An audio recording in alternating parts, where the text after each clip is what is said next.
il y avait aussi ses amis qui étaient des gros occultismes et qui rentraient à la maison que je ne voulais pas qu'ils rentrent. Il y avait tout ça aussi dedans qui me maltraitait dedans parce que il faut savoir que même dans notre vie intime, il devait avoir un de ses amis, un ami qui est dans l'occultisme qui était au salon. Et je ne sais pas qu'est-ce qui s'est programmé en ce moment-là. Donc en ce moment-là, l'homme devait rentrer. Moi, je disais non, et c'était les bagarres. Je me battais avec son ami, je me battais avec lui. Donc, ce sont des choses qui sont très cachées. Moi, j'ai pris conscience maintenant que je devais en mourir comme blanche, mais c'est parce que je suis quelqu'un ferme dans ma foi et je continue dans la prière tout le temps. C'est ça qui a fait que moi, je me suis en sortie jusqu'à aujourd'hui. J'ai pu élever mes enfants toute seule. Et je vis avec eux. Donc vraiment, à ce niveau, ce n'est que on vend les rêves que les femmes ne vivent pas. Les femmes des pasteurs, ils ne vivent pas le bonheur que vous voyez. Il y a eu des menaces de mort de sa part ou quand tu voulais te séparer de lui.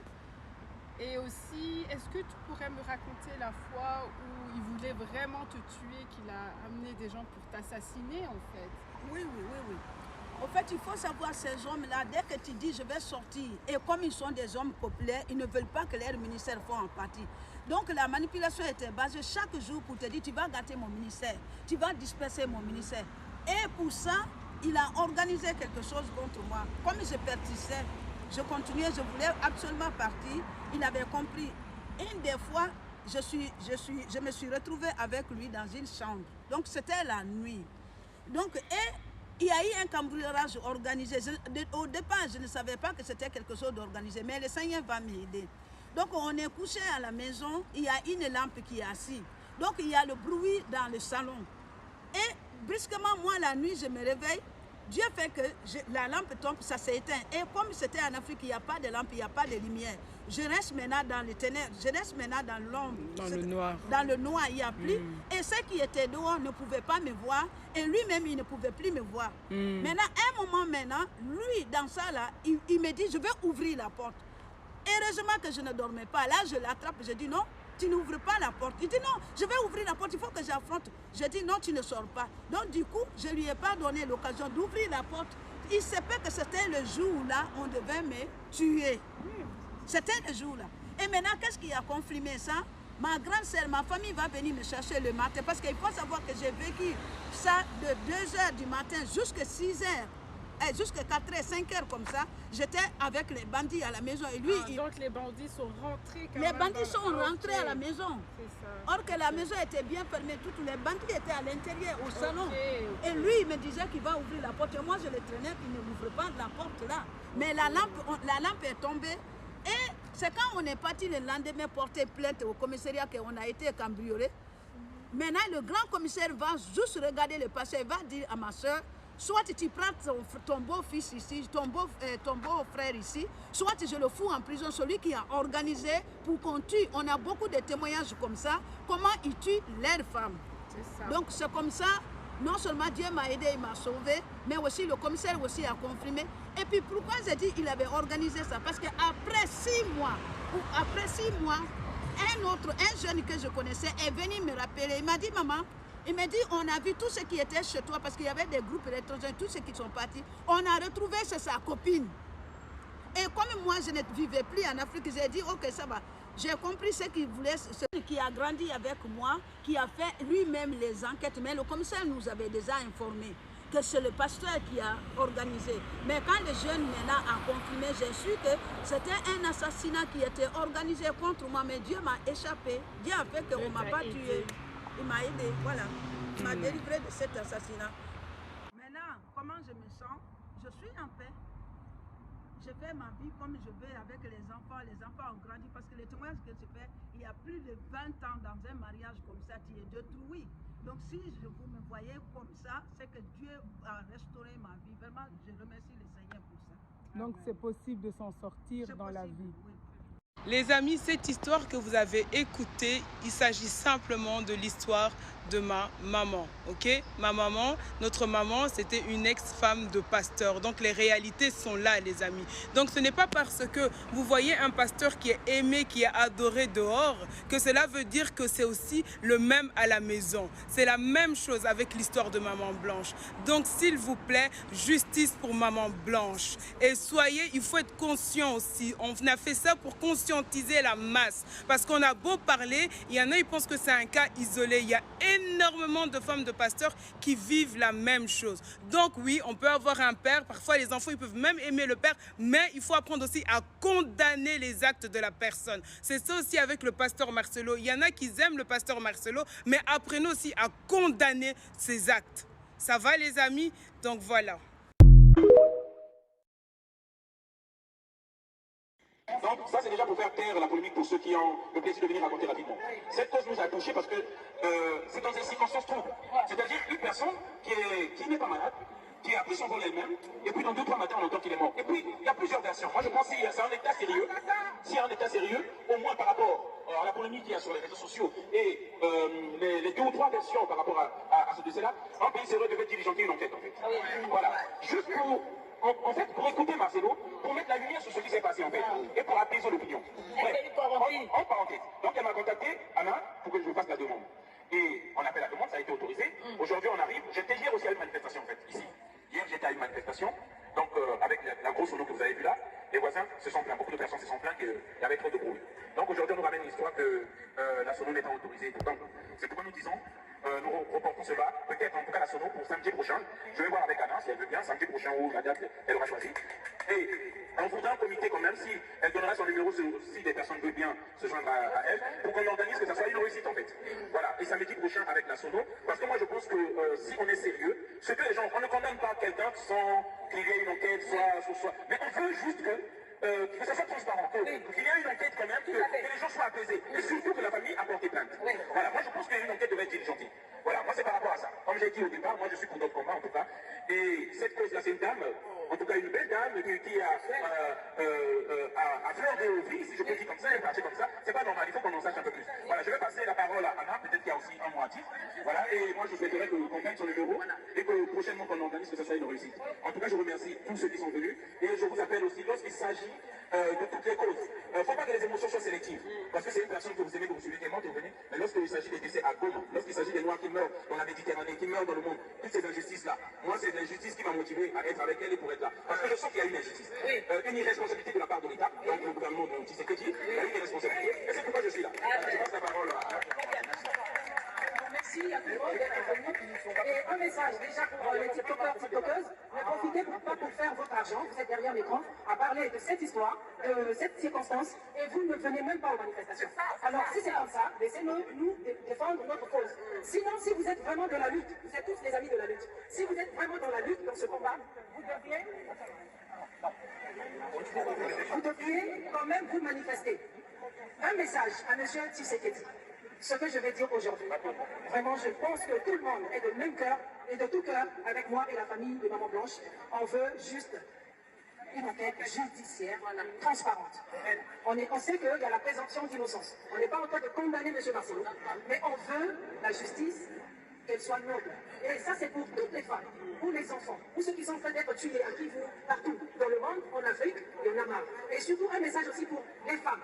Chaque femme qui vit ou qui a vécu des atrocités dans son mariage, dans son couple, parce qu'elle ne veut pas parler et elle supporte. Il faut arrêter ça. Concernant la marche pour demander justice sur l'affaire de Maman Blanche, tout ça, il y a des gens qui ont parlé. Beaucoup de personnes ont réagi. Non, ce sont des femmes seules, avec Wifi, qui sont allées à la marche, tout ça, manque à faire. Bon, au départ, on peut être d'accord avec cette vision, mais au final, si elles sont seules, avec Wifi, ça veut dire qu'elles ont dit quand même non à des mariages où elle n'était pas heureuse. Moi, je vais préférer 1500 fois que ma fille soit célibataire, plutôt qu'elle soit dans un mariage où on la voit heureuse, mais au fond, elle n'est pas heureuse. On a vu l'histoire de cette dame qui est morte. Elle était aussi mariée, non? Elle était mariée Donc, elle s'est sacrifiée pour l'amour, tout ça. Donc, vous voudriez que votre fille soit dans des circonstances pareilles. Non, dans ce cas-là, je préfère même qu'elle soit des femmes seules avec Wi-Fi, mais qui défendent quand même une bonne cause parce qu'on ne connaît pas les circonstances réelles de la mort de maman Blanche. Tout ce qu'on veut, c'est seulement connaître. C'est tout. Doser un peu. Je sais que les avis sont partagés, mais au moins elles se sont levées. Au moins elles ne veulent pas que les autres femmes puissent subir la même situation. Hein, entre guillemets, parce qu'on ne connaît pas les vraies circonstances de la mort, comme je l'ai dit. Mais aussi une autre chose. Elles ont quand même marché. Tout le monde a marché. Il y avait aussi des hommes. On ne sait pas ce qu'ils ont transmis comme message. S'il y avait un mémo ou quoi que ce soit, il ne faut pas prendre ça comme de la blague. Bon, ça c'est mon opinion. Si vous êtes contre, pour, vous connaissez déjà ma position. Et là, les commentaires, ok?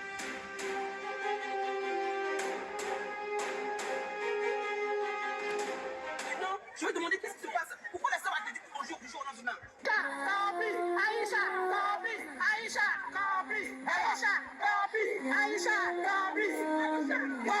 Moi, je sais que tu es Marcelo, tu vas payer. Et puis toi, tu parles de l'argent. Tu es un homme, toi. Au fond, c'est l'argent en fait qui est le mobile de Marcelo. Il ne voulait pas perdre la fortune qu'il a accumulée avec Maman Blanche.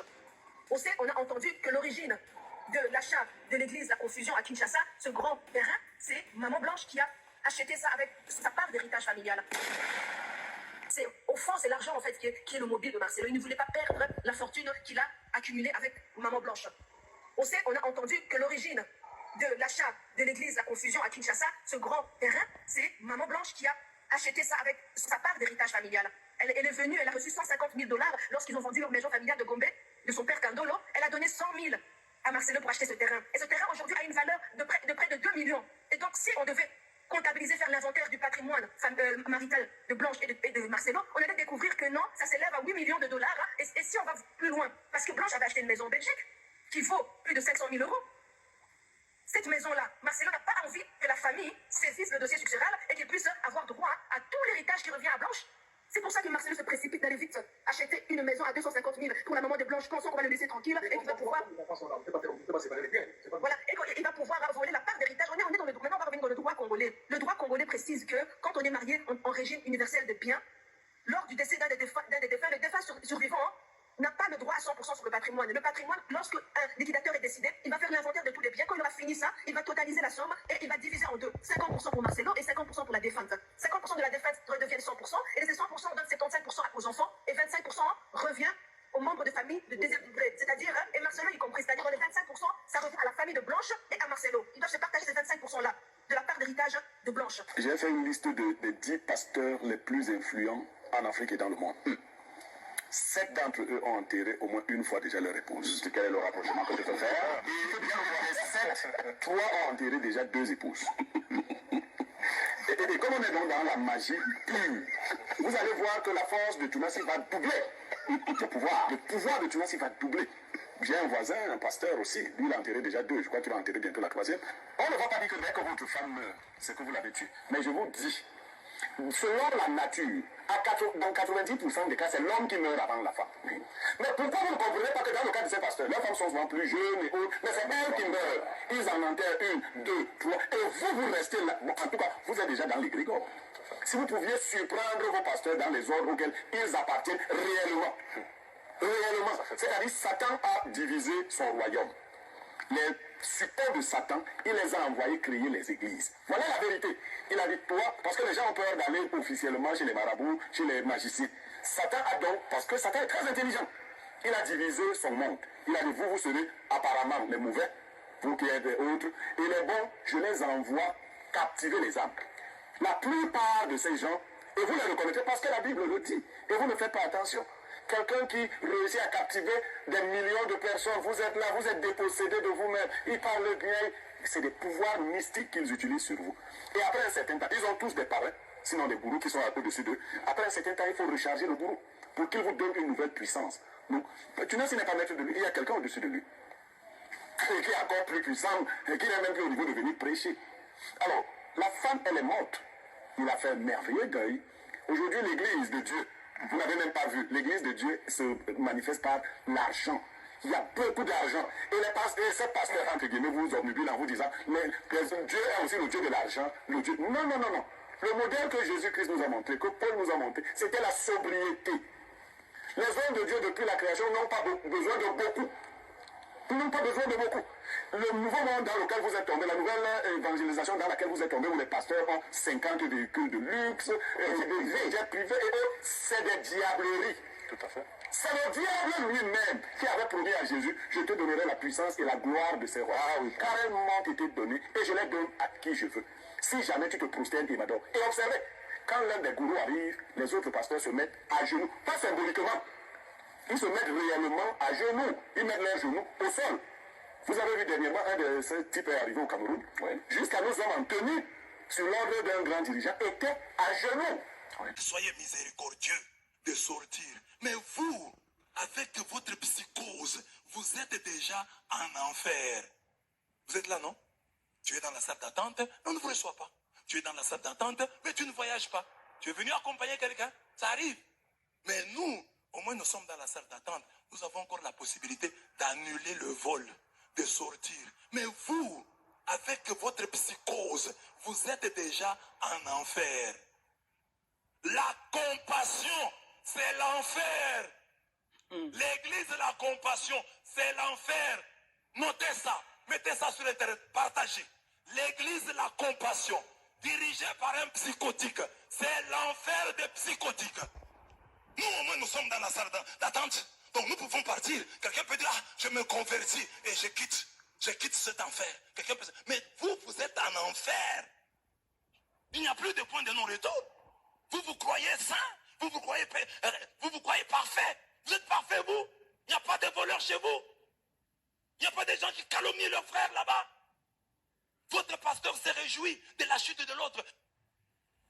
Je suis catholique pourtant. Qui a la compassion? L'église, la compassion, mais avec un pasteur qui n'a pas de compassion. Un homme haineux, ça se voit au visage. C'est un homme haineux. Parce que même Dieu, quand Dieu parle, vous pensez que quand Dieu condamne nos péchés, son visage est comment? Amen. Amen. Si nous sommes dans cette attente de l'enfer, dans le vestibule de l'enfer, vous êtes déjà en plein enfer. Notez ça. Partagez. Notre frère Emma. Malade.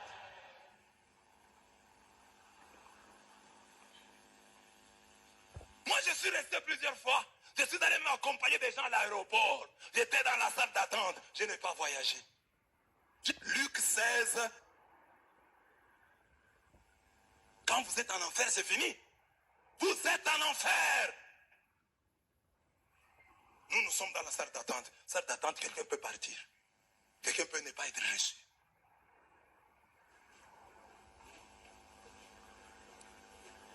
Il croyait qu'il a le monopole. Pasteur, vous n'avez pas le monopole.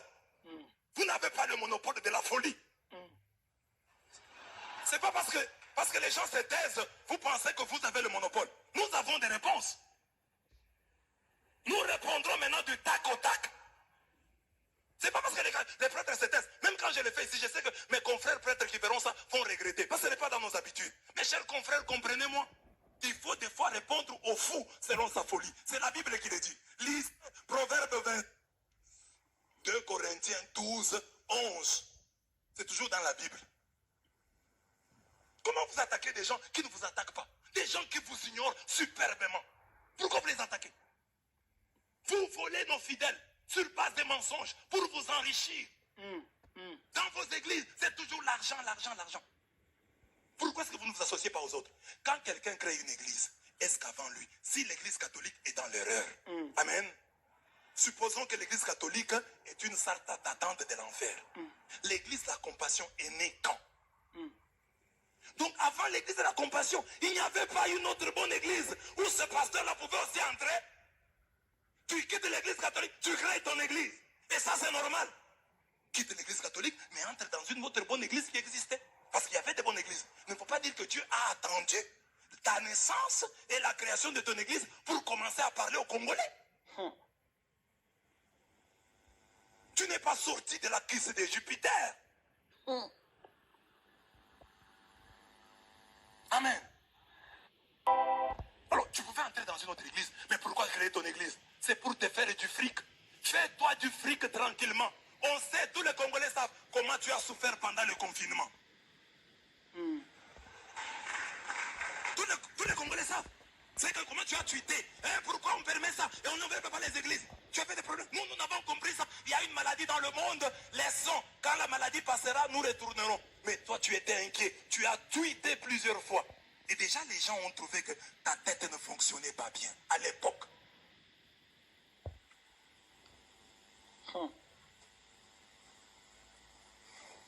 Tu n'as pas le monopole de la folie. Mais nous sommes des fous, mais dans la névrose. Nous sommes peut-être dans la névrose, mais toi, tu es dans la psychose. Parce que nous sommes conscients. Voilà que j'ai dit ça et je me suis même excusé. Cher catholique, je m'excuse. Je n'aurais pas dû dire ça, mais j'y ai été contraint. 2 Corinthiens 12, 11. Proverbe 26, 12. Lisez, je termine par là. Maintenant, c'est ça qu'on va faire. Il dit, on répond.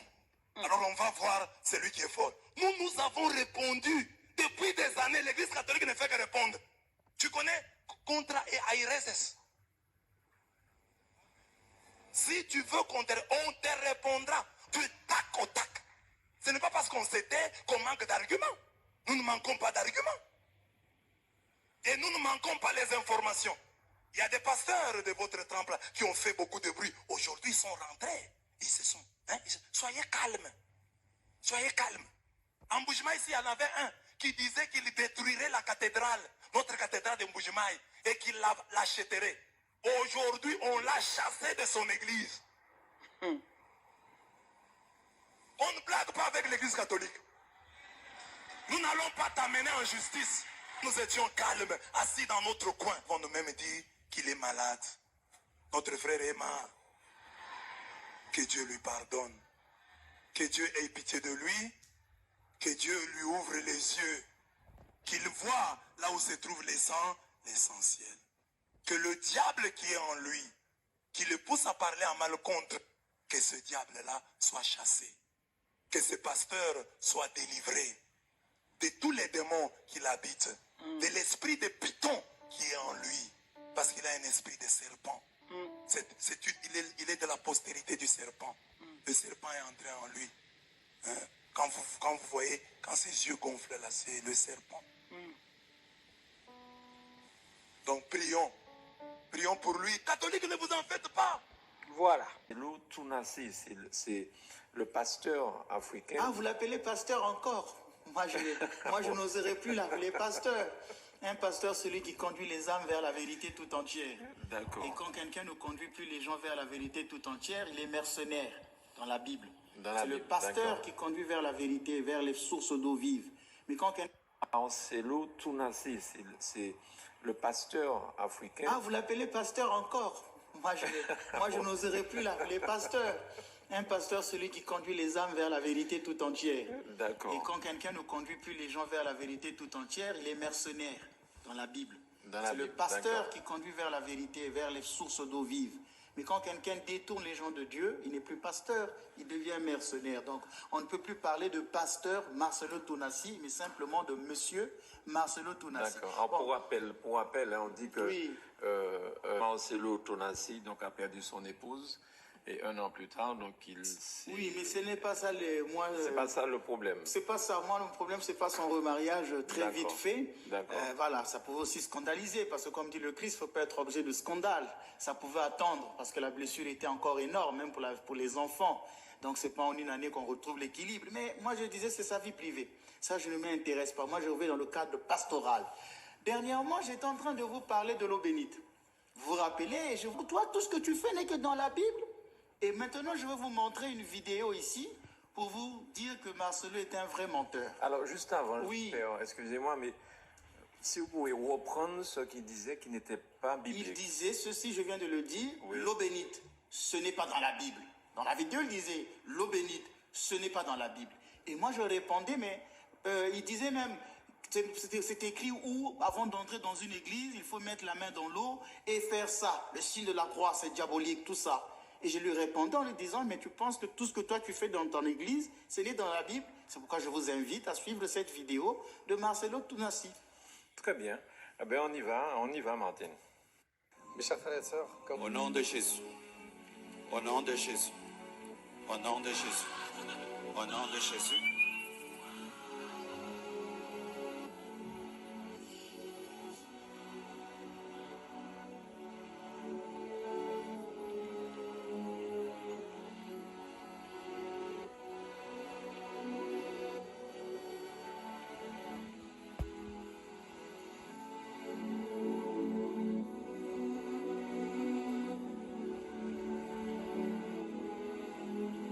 Et je crois que si je touche un mur et la puissance de Dieu est dessus, si un malade touche, il est guéri. Si un possédé touche, il est délivré. Je le crois. Jésus-Christ est le mini-ombre de variation ni de changement. Si tu crois, tu verras la main de Dieu. Je crois que Dieu n'est pas... Les gens qui savent faire, qui courent pour aller toucher un mur. Oui, tout ça, soit c'est de la magie, tout ça, soit de la magie, tout ça, soit c'est de la magie, tout ça, soit c'est de l'hystérie, des gens qui ont joué un rôle. Alors, je vais faire du syllogisme. Prendre de l'eau bénite. J'imite Marcelo. Prendre l'eau bénite. Faire ceci.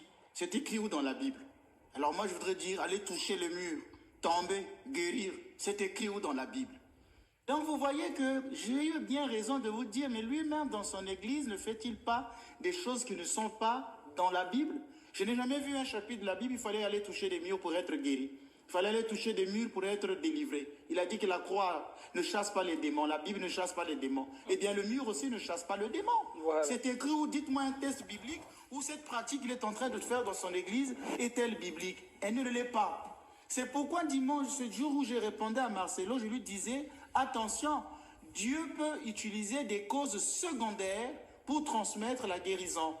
Au moyen du vêtement, peut guérir aujourd'hui au moyen de ce mur. Donc il confirme en fait ce que je disais. Il dit si vous touchez ce mur, vous serez guéri. Donc vous voyez qu'il y a beaucoup de contradictions dans son enseignement. Il n'a pas fait des études de théologie. Donc qu'il arrête de distraire les gens avec des confusions. Et une dernière erreur que Marcelo va faire, parce que je n'ose plus l'appeler pasteur, une erreur que Marcelo va faire dans cette vidéo, il a dit, ce n'est pas que le Dieu de Paul, c'est le Dieu de Marcelo. Ça, c'est une erreur théologique grave. Dans la Bible, on parle du Dieu d'Abraham, d'Isaac et de Jacob, parce qu'il s'agissait de l'ancienne alliance. Et Marcelo vient de tomber dans une erreur théologique en disant qu'il y a aussi le Dieu de Marcelo. Alors, Pierre Menas, est-ce qu'après tout ça, il y a une enquête qui est menée, par exemple, pour savoir si toutes les personnes qui ont touché au mur sont véritablement guéries? C'est ce que je disais, que tout ça, c'est de l'événementiel. Par exemple, on a vu dernièrement un pasteur venir ici en Martinique et dire à une dame que je connais qui venait prier dans mon assemblée, il a dit à cette dame, tu es guérie au nom de Jésus de tes maux de pied. Cette dame a toujours souffert des pieds depuis que je la connais. Et le pasteur a dit ça, tout le monde a acclamé. Il est parti. Maintenant, qui va aller vérifier si cette dame est guérie? Je vous mets tous au défi. Je peux retrouver la dame. Je vous mets au défi si on va voir cette dame, elle n'a pas été guérie. Mais tout le monde a acclamé. On est dans l'événementiel, on est dans le show. C'est un parfum qui s'évapore. Et donc, ces gens-là aiment le show, ils aiment l'hystérie. Tous ces gens, comme je vous disais, qui tombent dans ces églises, demandez-leur qu'est-ce qui a changé dans leur vie. Ça, c'est des images qu'on vous présente, qui sont alléchantes, qui sont là pour séduire, pour attirer. Mais si l'on voit dans les maisons des gens de manière individuelle, rien n'a changé. Tout ça, c'est du show. C'est pourquoi il vaut mieux être dans une paroisse avec un prêtre qui vous suit dans la durée. Dans les paroisses, les prêtres sont là pour... Mais quand vous avez des pasteurs itinérants ou qui vous présentent des images alléchantes comme ça, vous croyez à la puissance de Dieu. Avec un culte hystérique, puisqu'il fait que répéter les mêmes choses en boucle. Et il y a une musique à côté qui se joue. Généralement, nous, on connaît ces techniques-là, c'est la musique de Fa. Donc, on va jouer cette musique de Fa qui touche la fine pointe de l'âme. Et lui, il va répéter les choses en boucle. Il y a la puissance de Dieu. Là où il y a l'Esprit de Dieu. Là, il y a la liberté. Là où il y a l'Esprit de Dieu. Là, il y a la liberté. Comme c'est dit en boucle, tout à coup, il y a une forme de suggestion psychique qui va se réaliser dans les cas des fidèles. Et s'il crie, tout à coup, vous allez voir les gens qui vont commencer à tomber. C'est un culte simplement hystérique. Ce n'est pas là le vrai culte chrétien. C'est peut-être de l'hypnose. C'est de l'hypnose, une forme d'hypnose, voilà. C'est tout ça, ce sont des phénomènes psychologiques. C'est pourquoi nous, dans l'Église orthodoxe, notre prière n'est pas basée sur les émotions. On interdit de faire travailler l'émotion. Et ça a été bien travaillé, mais malheureusement, au pays des aveugles bornérois. Et les gens continueront à aller là-bas, payer les dîmes, ainsi de suite, sacrifier leur argent. Ils ne vont rien obtenir. Ça, je vous dis, je suis prêtre, je sais de quoi je parle. On a vendu du rêve aux gens. Très bien, Père Menas. Alors, avant de savoir si la Bible a des erreurs, comment comprendre que la Bible soit inspirée par Dieu?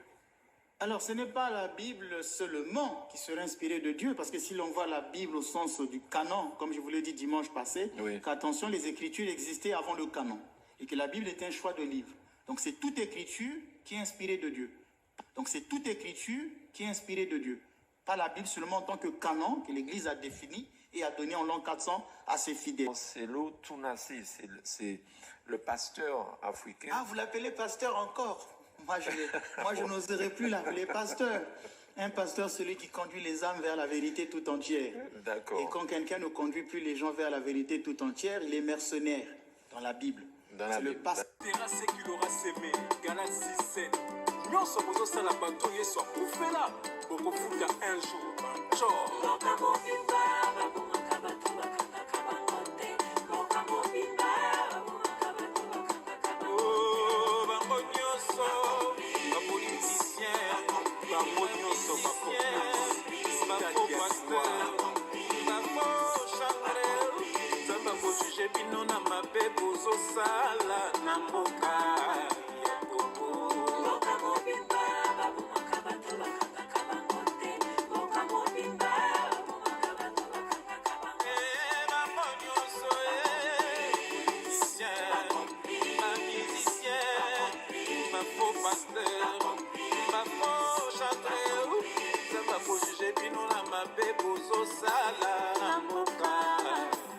jour, les femmes sont violées, malmenées, maltraitées, abusées, mawaniguées.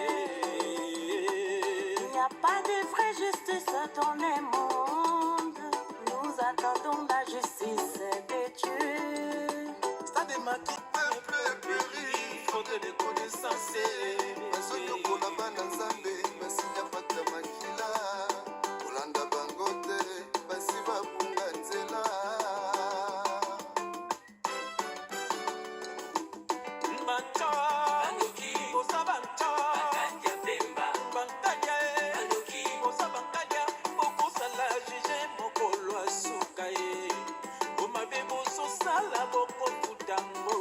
L'homme récoltera ce qu'il aura semé.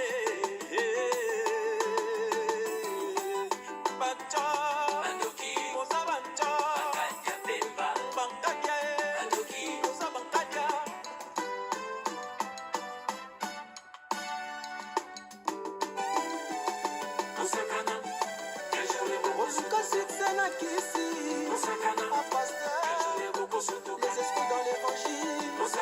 Oh,